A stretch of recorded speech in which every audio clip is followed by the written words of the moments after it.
दोस्तों, कानपुर के मैदान पर 5वें दिन टीम इंडिया ने कर दिया बांग्लादेश को चारों खाने चित। पहले अश्विन, जडेजा और बुमराह ने अपनी खौफनाक गेंदबाजी से 1 घंटे के भीतर ही किया उन्हें ऑल आउट। तो फिर जब 95 रनों के लक्ष्य का पीछा करते हुए 34 रन पर ही गिर गए थे टीम इंडिया के 2 विकेट, मुश्किल में था भारत। तब संकट मोचन बनते हुए विराट के साथ यशस्वी ने मचाया ऐसा हाहाकार, कांप उठा पूरा क्रिकेट जगत। तो आखिर कैसे 5वें दिन बांग्लादेश को कूटकर टीम इंडिया ने टेस्ट सीरीज में कर दिया उनका 2-0 से सफाया। कैसे विराट और यशस्वी ने अकेले ही बांग्लादेश को दिखाए दिन में तारे। इस रोंगटे खड़े कर देने वाले रोमांचक दूसरे टेस्ट मैच के 5वें दिन की पूरी हाईलाइट तो हम आपको दिखाएंगे ही, लेकिन उससे पहले यदि आप भी टीम इंडिया की धमाकेदार जीत से खुश हैं तो वीडियो को लाइक और चैनल को सब्सक्राइब करना बिल्कुल ना भूलें।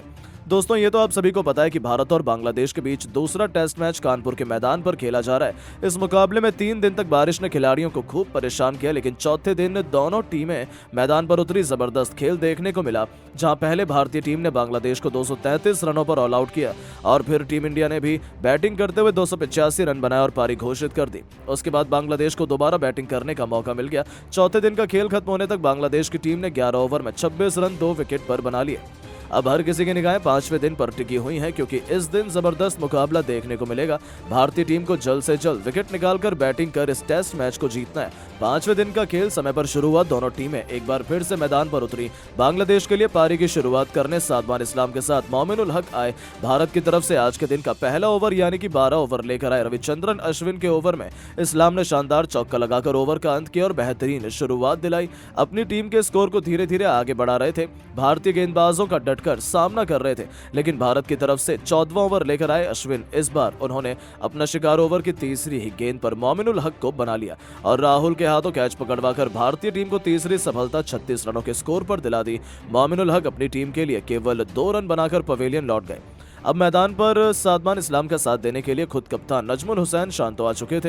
इन दोनों खिलाड़ियों के कंधों पर टीम की बड़ी जिम्मेदारी आ चुकी थी। अभी भी बांग्लादेश की टीम 16 रनों से पीछे चल रही थी। ये दोनों बल्लेबाज धीरे धीरे टीम के स्कोर को आगे बढ़ाने की पूरी कोशिश कर रहे थे। 15 ओवर में बांग्लादेश का 36 रनों तक स्कोर पहुंच पाया, लेकिन दोनों बल्लेबाज मैदान पर सेट हो चुके थे। अपनी टीम के लिए तेजी से रन बना रहे थे। दोनों खिलाड़ियों के बीच देखते ही देखते 50 रनों से अधिक की साझेदारी हो गई। वहीं इस्लाम अपने अर्धशतक की तरफ बढ़ रहे थे। भारतीय गेंदबाजों की जमकर कुटाई कर रहे थे। बांग्लादेश 35 रनों से आगे चल रही थी। 25 ओवर में बांग्लादेश का स्कोर 3 विकेट पर 87 रनों तक पहुंच गया। दोनों बल्लेबाज आक्रामक अंदाज में नजर आ रहे थे, लेकिन तभी भारत की तरफ से 28वां ओवर लेकर आए रविंद्र जडेजा ने ओवर की दूसरी गेंद पर शांतो को क्लीन बोल्ड कर पवेलियन का रास्ता दिखा दिया और भारतीय टीम को चौथी सफलता 91 रनों के स्कोर पर मिल गई। लेकिन एक तरफ से सादमान इस्लाम मैदान पर बल्लेबाजी कर रहे थे। उनका साथ देने के लिए मुशफिकुर रहीम आ चुके थे। वहीं सादमान इस्लाम ने अपना 50 रन भी पूरा कर लिया, लेकिन तभी भारत की तरफ से 29वां ओवर लेकर आए आकाशदीप। पहले ओवर की चौथी गेंद पर सादमान इस्लाम को पवेलियन का रास्ता दिखा दिया। 93 के स्कोर पर भारतीय टीम को 5 सफलता मिल गई। अब मैदान पर बल्लेबाजी करने आए लिटन दास, लेकिन जडेजा की फिरकी के आगे मैदान पर टिक नहीं सके। केवल 1 रन बनाकर पवेलियन लौट गए। भारतीय टीम को 94 के स्कोर पर 6ठा विकेट मिल गया। अब मुशफिकुर रहीम का साथ देने के लिए शाकिब अल हसन आ चुके थे, लेकिन ये अभी जडेजा की फिरकी के आगे बिना खाता खोले पवेलियन लौट गए और भारतीय टीम को 7वीं सफलता 94 रनों की स्कोर पर मिल गई। अब पूरी जिम्मेदारी मेहदी हसन और मुशफिकुर रहीम के कंधों पर आ गई। ये दोनों बल्लेबाज संभल कर बल्लेबाजी करते हुए अपनी टीम को 100 रनों के पार पहुंचाया, लेकिन तभी भारत की तरफ से 37वां ओवर लेकर आए जसप्रीत बुमराह ने ओवर की तीसरी गेंद पर मेहदी हसन को पवेलियन का रास्ता दिखा दिया और बांग्लादेश की कमर तोड़ दी। 118 रनों के स्कोर पर बांग्लादेश को 8वां झटका लग गया। अब मैदान पर बल्लेबाजी करने तेजल इस्लाम आए, लेकिन बुमराह नहीं है। पवेलियन का रास्ता दिखा दिया। वहीं अंतिम विकेट भी जसप्रीत बुमराह ने मुशफिकुर रहीम को पवेलियन का रास्ता दिखाकर झटक लिया और बांग्लादेश को 146 रनों के स्कोर पर ऑल आउट कर दिया। बांग्लादेश ने भारत के सामने 94 रनों का लक्ष्य रखा और इस लक्ष्य का पीछा करने उतरे भारत के 2 खूंखार बल्लेबाज कप्तान रोहित शर्मा और यशस्वी जायसवाल आक्रामक अंदाज में नजर आ रहे थे। रोहित ने 2 रन लेकर टीम का और अपना खाता खोला और फिर 5वीं गेंद को चौके में तब्दील कर दिया और पहले ओवर से 8 रन बटोर लिए। शाकिब अल हसन दूसरे ओवर की चौथी गेंद पर जायसवाल ने शानदार चौका जड़कर टीम के स्कोर को आगे बढ़ाया और फिर 5वीं गेंद पर भी बेहतरीन चौका जड़ दिया। 2 ओवर में भारत का स्कोर 18 रनों तक पहुंच गया। दोनों बल्लेबाज टीम के लिए तेजी से रन बटोर रहे थे। टीम इंडिया जीत की तरफ बढ़ रही थी, लेकिन मेहदी हसन के तीसरे ओवर की पहली गेंद पर रोहित शर्मा अपना विकेट खो बैठे और भारतीय टीम को 18 रनों के स्कोर पर पहला झटका लग गया। अब मैदान पर शुभमन गिल आ चुके थे और आती शानदार चौका जड़कर अपना खाता खोला। टीम का स्कोर तेजी से आगे बढ़ रहा था। 5वां ओवर लेकर आए एक बार फिर मेहदी हसन।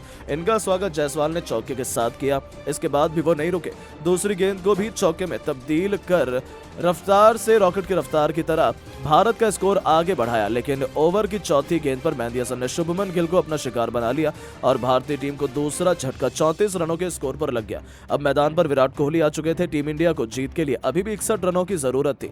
आते कोहली ने सिंगल के साथ खाता खोला। 5 ओवर में भारत का स्कोर 2 विकेट पर 35 रनों तक पहुंच गया। कोहली और जायसवाल टीम के लिए तेजी से रन बना रहे थे। जायसवाल का बल्ला रुकने का नाम नहीं ले रहा था। बांग्लादेश के हर गेंदबाजों की कुटाई कर रहे थे। टीम इंडिया को जीत के लिए अब केवल 35 रनों की और जरूरत थी। 9 ओवर में टीम इंडिया का 59 रन बन चुका था। अभी भी दोनों बल्लेबाज मैदान पर तांडव मचा रहे थे। बांग्लादेश लड़ाई लड़ने की पूरी कोशिश कर रही थी, लेकिन भारतीय बल्लेबाजों के आगे बांग्लादेश की टीम क्या कर सकती थी। और देखते ही देखते टीम इंडिया ने यह मुकाबला जीत लिया और इस जीत के साथ टेस्ट सीरीज को 2-0 से अपने नाम क्लीन स्वीप कर दिया। लेकिन दोस्तों, अब आपको क्या लगता है इस मैच में? मैच का असली हीरो कौन है? नीचे कमेंट करके जरूर बताएं और ऐसी शानदार खबरों के लिए चैनल को सब्सक्राइब जरूर करें। धन्यवाद। भारत और बांग्लादेश के बीच खेले जा रहे टेस्ट मैच को देखकर उत्सुक हैं तो हमारे इस वीडियो को लाइक जरूर कीजिएगा। दोस्तों, बांग्लादेश के खिलाफ तीसरे दिन मैदान पर उतरते ऋषभ पंत और शुभमन गिल ने T20 के अंदाज में लाजवाब बैटिंग कर मचाया ऐसा कोहराम कि गेंदबाजों की उड़ा डाली धज्जियां और उनके सामने खड़ा कर दिया कभी न हासिल कर पाने वाला लक्ष्य। तो आखिर कैसे गिल और पंत के तूफान में उड़ गए बांग्लादेश के बड़े बड़े गेंदबाज? तीसरे दिन इन दोनों बल्लेबाजों की तूफानी बल्लेबाजी से थर थर कांप उठा बांग्लादेश। शुभमन गिल ने कितने रनों का दिया योगदान? कितने रनों की हो गई अब टीम इंडिया की लीड? इन दोनों खिलाड़ियों की तूफानी बल्लेबाजी और अब तक के इस रोमांचक टेस्ट मैच को पूरी हाईलाइट हम आपको जरूर दिखाएंगे। लेकिन उससे पहले आपको क्या लगता है, भारतीय टीम पहला टेस्ट मैच बांग्लादेश के खिलाफ जीत पाएगी या नहीं? नीचे कमेंट करके जरूर बताइएगा। दोस्तों, ये तो हर किसी को पता है कि भारत और बांग्लादेश के बीच पहला टेस्ट मुकाबला चेन्नई के मैदान पर खेला जा रहा है, जहां पहले बल्लेबाजी करते हुए भारतीय टीम ने बांग्लादेश के सामने पहली पारी में 376 रनों का स्कोर 10 विकेट खोकर खड़ा कर दिया। जिसके बाद इस स्कोर का पीछा करने उतरी बांग्लादेश की टीम जसप्रीत बुमराह की घातक गेंदबाजी के आगे नतमस्तक हो गई और केवल 149 रनों पर ऑल आउट हो गई। इस मुकाबले में जसप्रीत बुमराह ने 4 विकेट अपने नाम किए, तो वहीं मोहम्मद सिराज, आकाशदीप और जडेजा ने 2-2 विकेट हासिल किए। इसके बाद दूसरे दिन की टीम इंडिया को भी दूसरी पारी खेलने का मौका मिल गया और भारतीय टीम ने भी दूसरे दिन का खेल खत्म होने तक 23 ओवर में 3 विकेट खोकर 81 रन बना चुके थे। शुभमन गिल 33 रन बनाकर खेल रहे थे, वहीं उनके साथ ऋषभ पंत 12 रन बनाकर दे रहे थे। तीसरे दिन का खेल शुरू हुआ तो ये दोनों बल्लेबाज एक बार फिर उसी अंदाज में मैदान पर उतरे और मैदान पर आते ही एक बार फिर ऋषभ पंत का जलवा देखने को मिला। बांग्लादेश के गेंदबाजों की जमकर कुटाई, भारतीय टीम का स्कोर रॉकेट की रफ्तार की तरह आगे बढ़ रहा था। ये दोनों बल्लेबाज मैदान पर पूरी तरह से सेट हो चुके थे। बांग्लादेश के हर गेंदबाजों पर टूटकर प्रहार कर रहे थे। मेहंदी हसन से लेकर हसन महमूद किसी भी गेंदबाजों को नहीं छोड़ा। 28 ओवर में भारतीय टीम का स्कोर 95 रनों तक पहुंच गया। इन दोनों खिलाड़ियों के बीच एक अच्छी साझेदारी पनपती हुई दिखाई दे रही थी। भारतीय टीम अब तक 322 रनों की लीड ले चुकी थी। ऋषभ पंत का बल्ला रुकने का नाम नहीं ले रहा था। हसन महमूद की गेंद पर शानदार चौका जड़कर टीम के स्कोर को 100 रनों तक पहुंचा दिया। ऋषभ पंत की बल्लेबाजी देखकर शुभमन गिल कहां पीछे हटने वाले थे। उन्होंने भी 30 ओवर में तीसरी गेंद पर मेहंदी हसन को शानदार छक्का जड़कर उनकी धज्जियां उड़ा दी। इसके बाद भी शुभमन गिल रुकने का नाम नहीं लिए। ओवर की 5वीं गेंद पर भी अपना प्रचंड रूप दिखाते हुए गिल ने शानदार छक्का जड़कर केवल 79 गेंद में अर्धशतक ठोक दिया और टीम के स्कोर को तेजी से आगे बढ़ाया। तीसरे दिन ये दोनों बल्लेबाज टेस्ट मैच नहीं बल्कि T20 के अंदाज में खेलकर रन बना रहे थे। देखते देखते दोनों खिलाड़ियों के बीच 50 रनों की साझेदारी भी पूरी हो चुकी थी। इन दोनों की बल्लेबाजी देखकर बांग्लादेश के कप्तान और गेंदबाज पूरी तरह से हैरान और परेशान हो चुके थे। उन्हें लगातार विकेट की तलाश थी, लेकिन ये दोनों बल्लेबाज मैदान पर तांडव मचा रहे थे। तीसरे दिन का पहला सेशन भी भारत के पक्ष में जाता हुआ नजर आ रहा था। ये दोनों बल्लेबाज भारतीय टीम के लिए तेजी से रन बना रहे थे। गिल का बल्ला रुकने का नाम नहीं ले रहा था, वहीं उनका भरपूर साथ ऋषभ पंत भी निभा रहे थे। इन दोनों की बल्लेबाजी देखकर तो बिल्कुल भी नहीं लग रहा था कि टेस्ट मैच खेला जा रहा है। ये दोनों बल्लेबाज तीसरे दिन कुछ अलग इरादे से मैदान पर उतरे हैं। दूसरी पारी में भारत का स्कोर 34 ओवर में 121 रनों तक 3 विकेट पर पहुंच चुका था। ये दोनों बल्लेबाज अभी भी मैदान पर तांडव मचा रहे थे। बांग्लादेश के कप्तान नए गेंदबाजों को लेकर आ रहे थे, लेकिन इन दोनों बल्लेबाजों को कोई फर्क नहीं पड़ रहा था।